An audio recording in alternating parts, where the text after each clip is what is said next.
말씀을 읽다 보면 손 씻는 얘기가 나옵니다. 손 씻는 문제가 굉장히 중요한 이슈로 이렇게 부각을 합니다. 37절 말씀 보세요. 예수께서 말씀하실 때에 한 바리새인이 자기와 함께 점심 잡수시기를 청함으로 들어가 앉으셨더니 잡수시기 전에 손 씻지 아니한 사람을 그 바리새인이 보고 이상히 여기는지라. 여기 보면 예수님께서 이제 안식일에 회당에서 말씀을 전하시길 후에 설교가 끝났을 때에 아마 바리새인의 식사 초대를 받은 것 같습니다. 보통은 그 당시에 하루에 식사를 2끼를 했습니다. 근데 안식일 날만큼은 3끼를 하게 됩니다. 근데 지금 이 안식일을 이제 말씀을 나누신 후에 점심 식사로 예수님을 초청을 한 거죠. 근데 그 식사 자리에 예수님께서 가셔서 손을 씻지 않고 자리에 앉으셨습니다. 유대인들은 이렇게 식탁을 놓고 옆으로 비스듬하게 이렇게 누워서 식사를 하잖아요. 근데 손을 씻지 않고 그 자리에 가신 겁니다. 그랬더니 이 바리새인이 보고 아주 이상하게 생각을 했습니다. 그러니까 이상하게 생각했다는 표현은 지금 아니 왜 손도 안 씻고 저 자리에 앉지? 라고 아주 째려보고 있었다는 이야기죠. 여러분, 바리새인들에게 있어서 이 손을 씻는 것은 그냥 단순히 위생상의 문제가 아니었습니다. 그것은 종교의식이었고 만약 이것을 하지 않으면 큰 죄가 되었습니다. 마치 10계명을 지키지 않는 것처럼 이 사람들에게 있어서는 단순한 문제가 아니었습니다. 정말 중요한 문제였습니다. 그래서 거의 수백 년 동안 손을 어떻게 씻는지에 대해서 이 사람들은 아주 잘 개발을 했고 이 법칙대로 손을 씻어왔습니다. 그래서 식사를 하기 전에 때로는 식사를 하다가도 가가지고 이렇게 손을 씻습니다. 손 씻는 그 예법을 보게 되면 달걀 하나 반 정도의 물을 가지고 손을 씻는데 손 위에 이렇게 받아가지고 손 끝부터 해가지고 손바닥으로 이 위를 닦고 마찬가지로 손바닥으로 위를 닦고 그리고 난 다음에 물을 조금 다시 해서 이 위에서부터 손 끝으로 이렇게 흘러내리도록 만드는 것이 그들의 손 씻기였습니다. 근데 예수님께서 손도 안 씻고 그런 자리에 섰으니까 얼마나 이 바리새인이 놀랐겠어요? 그래서 아주 매서운 눈으로 째려보니까 예수님께서 그의 생각을 아시고 그에게 말씀을 하시는 그러한 장면입니다. 그러면서 예수님은 그에게 잘못된 그 신앙관에 대해서 지적을 하시면서 화 있을진저라고 하는 말을 3번이나 하십니다. 그러니까 화 있을진저라고 선포하실 때는 굉장히 근엄하게 그를 향해서 꾸짖는 거죠. 근데 그런 모습을 지켜봤던 그 옆에 있는 서기관, 율법학자가 예수님께 따졌습니다. 예수님 그렇게 말씀하시면 우리 모두를 다 모독하는 거죠. 그랬더니 예수님이 또 그 율법 학자를 향해서 또 화 있을진저 이러면서 또 얘기를 시작을 하셔요. 그래서 그 율법 교사에게 화 있을진저 3번이나 이야기를 하십니다. 그러면 앞에 바리새인에게 3번, 그 다음에 뒤에 율법 교사에게 3번, 6번이나 화 있을진저라고 말씀을 하시죠. 여러분, 오늘 이 화 있을진저의 이야기를 6가지를 하나하나 살펴보면 시간이 너무 많이 갑니다. 그래서 이 모든 것들을 하나로 묶어가지고 핵심이 뭘까? 3가지로 여러분들과 함께 나누기를 원합니다. 첫 번째는 사소한 것에 집착하지 말라. 본질을 붙잡아라. 예수님이 하시는 말씀은 바로 그런 얘기입니다. 39절 말씀을 좀 읽겠습니다. 주께서 이르시되 너희 바리새인은 지금 잔과 대접의 것은 깨끗이 하나 너희 속에는 탐욕과 악독이 가득하도다. 여기 잔과 대접을 이야기하죠. 이 잔과 대접은 바리새인을 상징하는 말일 겁니다. 바리새인들이 이 잔과 대접의 밖은 깨끗이 닦는데 안에 닦는 것에는 관심이 없다라고 하는 것이죠. 이 사람들이 늘 손을 씻고 정결하게 하는 것들은 바로 이 잔과 대접의 밖을 닦는 거와 같은 모습이라는 거예요. 그러나 정작 중요한 그 안은 닦고 있지 않다라고 예수님이 이야기를 하죠. 이 사람들은 겉으로 드러나는 일들을 깨끗하게 하는 일에는 아주 깐깐하게 그 율법들을 지켜왔습니다. 그리고 그렇게 하면 그들의 내면이 깨끗해질 거라고 생각을 한 거죠. 그러나 우리가 그릇의 밖을 아무리 닦는다고 그 안이 깨끗해지는 건 아니잖아요. 바리새인들은 늘 관심이 그릇의 바깥에 있었습니다. 그러나 예수님은 숨겨진 것, 그 내면의 것, 마음의 깊숙한 곳에 무엇이 있는가를 보신 거죠. 근데 예수님의 눈에 비친 바리새인의 모습은 너무나 추한 것이었습니다. 그들의 마음속에는 온갖 탐욕과 악독이 가득했습니다. 누가복음 16장 14절에 보면 바리새인에 대해서 이렇게 이야기하죠. 바리새인들은 돈을 좋아하는 자라. 또 20장 47절에 보면 이 바리새인들이 과부들의 가산을 삼켰다, 이렇게 설명을 하고 있습니다. 그러니까 겉으로 볼 때는 굉장히 거룩한 사람입니다. 하나님의 종입니다. 그들은 옷도 깔끔하게 입었고 걸음걸이도 정말 거룩하게 걸었고 웃을 때에도 품위가 있게 웃었습니다. 그런데 그의 마음속에는 뭐가 있었다고요? 돈을 좋아하는 것, 힘들고 어려운 사람 등쳐서 그들의 가산을 뺏는 것, 그러니까 탐욕과 악독이 가득했다라고 이야기를 하는 겁니다. 무엇이 본질입니까? 그릇의 안이 깨끗해야 그 안에 뭔가를 담을 수 있지 않습니까? 근데 겉모양만 깨끗하게 하는 것은 본질이 아니에요. 그건 사소한 문제예요. 그렇게 하면 좋죠. 그 바깥에 깨끗한 것은 그 안에 내면의 것을 추측할 수 있도록 만드는 것이긴 합니다만은, 그러나 정작 중요한 것은 그릇의 안을 깨끗하게 하는 것입니다. 42절 말씀 보세요. 화 있을진저 너희 바리새인들이여, 너희가 박하와 운향과 모든 채소의 11조는 들이되 공의와 하나님께 대한 사랑은 버리는도다. 그러나 이것도 행하고 저것도 버리지 말아야 할지니라. 예수님께서 화를 선포하시면서 마치 선지자들이 백성들에게 이렇게 저주를 선포하는 것처럼 지금 말씀을 하십니다. 그런데 무슨 얘기를 합니까? 11조 얘기를 하셔요. 여러분, 우리가 벌어들인 것의 10분의 1은 하나님께 드린다. 이것은 율법에 나와 있는 얘기입니다.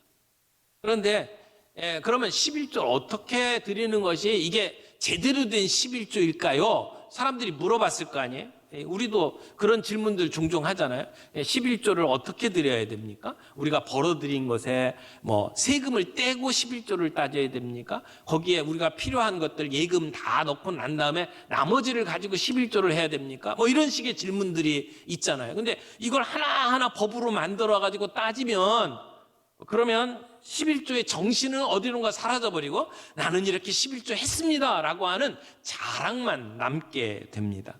그러니까 11조의 규례가 자기들이 벌어들인 것, 농산물에 관해서는 적용되는 게 맞습니다. 그런데 너무 11조에 대해서 이렇게 조바심을 내다가 거기에 박하, 운향, 채소에까지도 11조를 적용하고 있는 모습을 보게 되는 것이죠.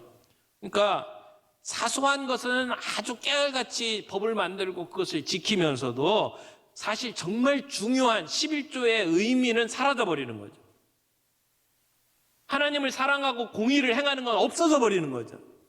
여러분, 성경에 하나님을 사랑하는데 어떻게 사랑을 했어요? 우리의 마음을 다해요. 우리의 정성을 다해요. 우리의 온 몸을 다해요. 그 얘기는 뭡니까? 하나님 사랑하는 건 100%예요. 10분의 1이 아니에요. 우리의 전 존재를 가지고 하나님을 사랑하라고 했거든요. 근데 우리가 갖고 있는 것이 10분의 1을 드림으로 나는 100% 하나님을 사랑한 것처럼 이들은 오해했다는 거예요. 그래서 하나님을 사랑하는 거 제껴놓고 10분의 1을 드림으로 나는 신앙생활 잘하고 있다고 그렇게 강조를 했다는 것이죠. 예수님께서 11조를 묵살하는 게 아니에요. 여기서 이렇게 얘기하잖아요. 이것도 행하고 저것도 버리지 말아야 한다. 그러니까 11조도 하고 하나님의 사랑, 하나님을 향한 사랑, 공의도 행해야 된다라고 이야기를 하고 있는 거죠. 정말 하나님을 사랑한다면 우리는 이웃을 사랑하게 되어 있습니다. 정말 하나님을 사랑한다면 우리의 물질 가운데 소중한 것 떼어서 하나님의 나라를 위해서 드릴 수 있습니다. 근데 11조는 드리면서도 공의와 사랑은 버리는 것, 이것은 잘못됐다라고 하는 것이죠. 그리고 우리가 본질을 붙잡아야 돼요. 신앙생활의 본질이 뭡니까? 우리의 십자가, 예수 그리스도의 사랑. 이게 우리의 본질이잖아요. 근데 본질은 버리고 껍데기만 남았어요. 예배에 참석하는 거, 또 교회에서 무슨 행사하는 것에 앞장서는 것. 근데 우리가 그런 일들도 중요한 일이지만 그건 비본질적인 것. 정말 중요한 예수 그리스도의 사랑은 어디로 가고 우리가 하는 종교 행위만 남아버렸다는 거죠.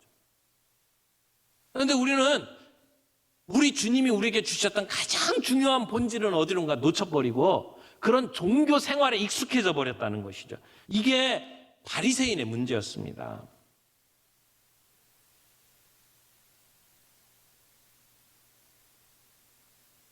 본질을 붙잡는 게 중요합니다. 두 번째, 외적인 치장으로 내면의 부패를 덮으려 하지 말라라고 하는 말씀입니다.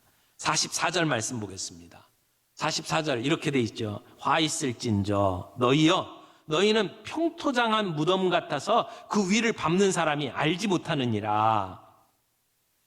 예수님께서 이 바리새인들의 문제를 이렇게 비꼬면서 그들의 정체를 드러냈는데 뭐라고 얘기했냐면 평토장한 무덤 같다 이렇게 말씀을 하셨어요.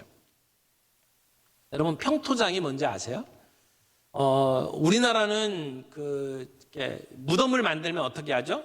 요즘은 많이 달라졌지만 옛날 무덤은 이렇게 산 위에 이렇게 시신을 묻고 그 위에다가 이렇게 봉분을 만들었잖아요. 그래서 이렇게 둥그렇게 이렇게 올라옵니다. 그래서 사람들이 다 보면서 저건 무덤이야 이렇게 다 알 수 있도록 만들었단 말이에요. 근데 그 봉분을 없애고 그냥 이렇게 평평하게 만든 것을 평토장이라고 이야기를 하죠. 근데 여기에 평토장이라고 하는 단어의 원래 뜻은 보이지 않는 무덤 또는 드러나지 않은 무덤이라고 돼 있어요. 근데 이것은 이제 우리 한국말로 번역을 하면서 우리가 쉽게 이해할 수 있도록 평토장이라고 번역을 한 거죠. 근데 바리새인들이 평토장과 같다라고 하는 것은 무슨 얘기일까요? 겉으로 보기에는 아무런 문제가 없는 것 같은데 그 속에 무덤이라는 거죠. 왜 이런 얘기를 하냐면 이제 이 유대인들은 시체를 만지는 일을 굉장히 꺼려했습니다. 그래서 시체를 만지거나 무덤을 만지게 되면 7일 동안 부정을 탔다 이렇게 말씀을 하고 있습니다. 부정한 것을 피하기 위해서 그들은 시체를 만지거나 또는 무덤을 만져서는 안 됩니다. 근데 이제 이 이스라엘 기후가 우리하고 좀 다르잖아요. 그쪽에서는 아열대 기후에 여름에는 온도가 40도까지 올라갑니다. 그러니까 사람이 죽으면 시신이 금방 부패해요. 그래서 거기서는 3일장을 안 합니다. 1일장입니다. 그날로 이렇게 장사를 지냅니다. 그만큼 시체 만지는 일을 꺼려했습니다. 그리고 장사를 지낼 때는 무덤을 만드는데 그 이스라엘 쪽의 지형이 이게 석회암입니다. 대부분이 석회암이고 또 아니면 사암이에요. 모래로 되어진 사암입니다. 그러니까 비가 오면 비가 이렇게 땅 밑으로 스며듭니다. 그리고 비가 들어가서 스며들면서 그 안에서 이 석회질을 녹여가면서 동굴이 많이 생겨요. 그래서 그 지역에는 동굴이 참 많습니다. 그래서 그런 동굴들을 무덤으로 사용을 해왔어요. 그리고 돈이 많은 사람들은 그냥 바위를 이렇게 깎아가지고 그 안에 동굴을 만들어서 그것을 무덤으로 썼죠. 그러니까 아리마대 요셉이 예수님을 무덤에 이렇게 모셨을 때 그 무덤은 인공적으로 깎아 만든 무덤이었습니다. 그래서 돈 많은 사람들은 그런 동굴들을 가지고 무덤을 썼지만 가난한 사람들은 이렇게 평토장을 했습니다. 그럼 평토장을 하면 거기가 무덤인지 아닌지를 모르죠. 그래서 또 다른 성경에 보면 무덤 이야기를 할 때 회칠한 무덤이라고 표현하잖아요. 그러니까 회를 왜 칠하냐면 이게 무덤인지 아닌지를 사람들이 구별할 수 있도록 1년에 한 번씩 정기적으로 회를 칠해요. 그래서 사람들이 저긴 무덤이야 라고 알 수 있도록 만든 거죠. 그래서 사람들이 피해 다니도록 만든 거예요. 부정하지 않도록 하기 위해서. 그래서 종교적인 예법입니다. 근데 형토장을 하게 되면 이게 보이지 아니하면 사람들이 자기의 그 거룩함을 지키기 위해서 그걸 피해 다녀야 되는데 어디가 무덤인지를 모르니까 못 한다는 거죠. 그래서 그냥 자기가 모르게 그 위를 지나다니고 그러면서 부정하게 된다라고 생각을 한 것이 유대인의 생각이에요. 예수님께서 바리새인들을 가리켜서 뭐라고 이야기하냐면 너희들이 바로 이렇게 드러나지 않은 무덤과 같다는 것이 겉으로는 거룩한 것처럼 보여요. 겉으로는 율법을 정말 잘 지키는 것 같아요. 목숨을 걸고 하나님을 사랑하는 것처럼 보이지만 그 내면에 보게 되면 그곳에 시체가 있다는 거죠. 그곳에 악독이 가득하고 사람들을 미워하고 그리고 결국 악독하게 사람들을 죽이는 일들을 해왔다는 겁니다. 그러면서 40절 말씀 보세요. 어리석은 자들아 겉을 만드시니가 속도 만들지 아니하였느냐. 하나님은 겉만 만드신 게 아니고 속도 만드셨다는 거예요. 그리고 하나님은 뭘 더 중요하게 여깁니까? 속을 중요하게 여긴다는 것이죠.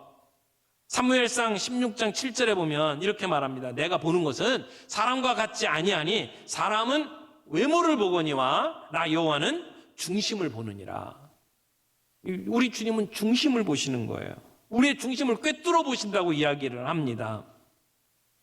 우리가 무슨 생각을 하는지, 우리 안에 하나님을 향한 사랑과 공의가 있는지, 그리고 형제들을 사랑하고 자매들을 사랑하고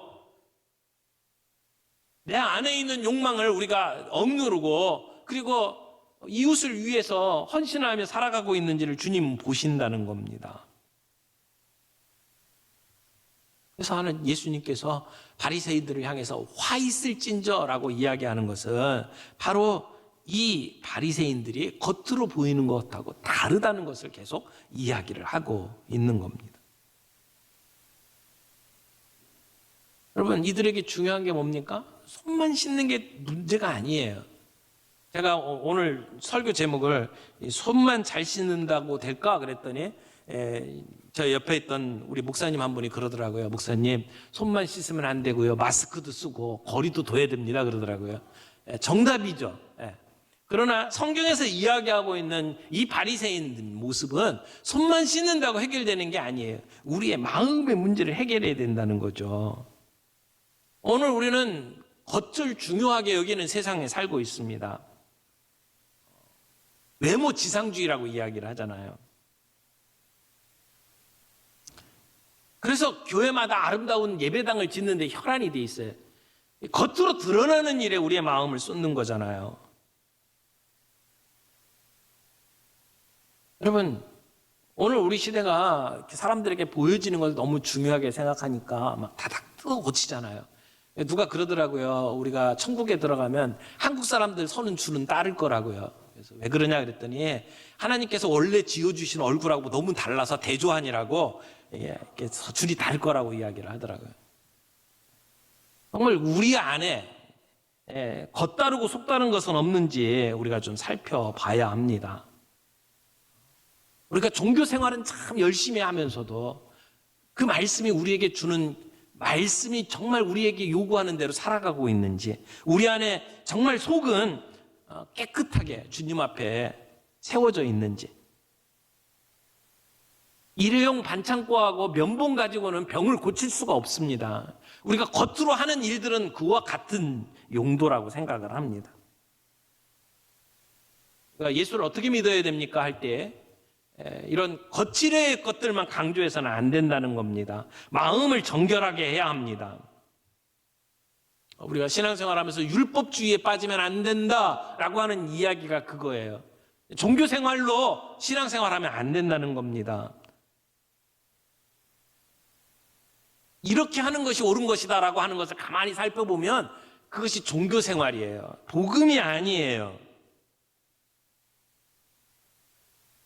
주님은 이런 그 바리새인의 문제를 이야기를 하면서 그런 탐욕 속에 탐욕으로 이렇게 완전히 뒤덮여 있는 그들의 속마음을 보시면서 주님이 주신 말씀이 뭐냐면 41절에 그러나 그 안에 있는 것으로 구제하라고 이야기를 했어요. 그러면 너희 모든 것이 깨끗해질 것이다.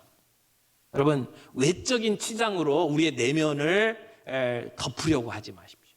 세 번째, 자신의 내면을 더욱 세심하게 들여다보라. 여러분, 결국은 어떻게 하면 우리가 이런 화 있을진저 예수님이 이렇게 선포하시는 문제에 빠지지 않을 수 있을까요? 자신의 내면을 더욱 세심하게 들여다봐야 합니다. 46절 보세요. 이르시되 화 있을진저 또 너희 율법 교사여 지기 어려운 짐을 사람에게 지우고 너희는 손 한 손가락도 이 짐에 대지 않는도다. 그들은 법을 만들고 사람들에게 이렇게 살아라. 그들 어깨 위에다가 무거운 짐들을 다 얹어놨지만 자기들은 하나도 지키는 것이 없다라는 것이죠. 47절 보세요. 화 있을진저 너희는 선지자들의 무덤을 만드는도다. 그들을 죽인 자도 너희 조상이로다. 이게 무슨 말씀입니까? 이제 순교당한 선지자들의 이야기가 계속 전설로 이렇게 이어졌습니다. 그러니까 사람들이 그 선지자들의 무덤을 만들어 주는 거예요. 죽은 순교당한 선지자들의 무덤을 만들어 주는 거죠. 그게 무슨 얘기예요? 자기의 조상들이 죽였던 그 선지자들의 무덤을 만들면서 내가 만약 그 시대에 살았다면 나는 그러지 않았을 거라는 걸 얘기하는 거죠. 자기의 의로움을 드러내기 위해서 선지자들의 무덤을 만들어주는 거예요. 그러나 무덤을 만드는 게 중요한 게 아니고 그들이 전했던 메시지에 반응하는 게 중요하죠. 그들은 지금 예수님이 살던 시대에 살면서 똑같은 짓을 하고 있어요. 자기들의 인기를 빼앗아가고 그리고 사람들의 관심을 끌고 가는 예수님을 향하여 그들은 미움에 가득 찼고 예수님을 죽이기 위해서 머리를 싸매고 있었습니다. 중요한 것은 우리의 내면을 살펴보는 것입니다. 사랑하는 성도 여러분, 우리가 큐티를 하고 우리가 설교를 듣고 말씀을 대할 때마다 그 말씀을 가지고 나를 들여다보기를 바랍니다. 내 안에 무슨 문제가 있는지를 살펴보기를 바랍니다. 다른 사람을 향해서 이게 문제다 저게 문제다 손가락질을 하기 이전에 우리의 문제를 살펴볼 수 있기를 바랍니다. 내 진실은 무엇입니까? 껍데기만 계속 만지게 되면 언젠가 우리 일산에서도 그 함몰 웅덩이들이 있잖아요. 도로가 갑자기 푹 파여가지고 그리고는 그냥 밑에가 보이지 않을 정도로 들어가 버리죠. 왜 그렇습니까? 속에 어떤 일이 벌어지는지 우리가 모르는 거거든요. 우리가 예수 믿고 살아가는 우리의 내면의 문제를 살펴봐야 합니다.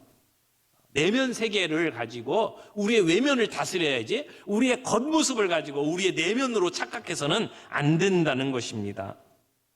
여러분, 큐티를 하는 동안에 설교를 하는 동안에 또는 성경 공부를 하는 동안에 하나님께서 여러분에게 어떤 죄를 지적하시는 것이 있습니까?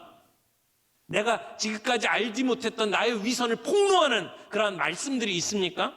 그러면 여러분은 어떻게 반응하십니까?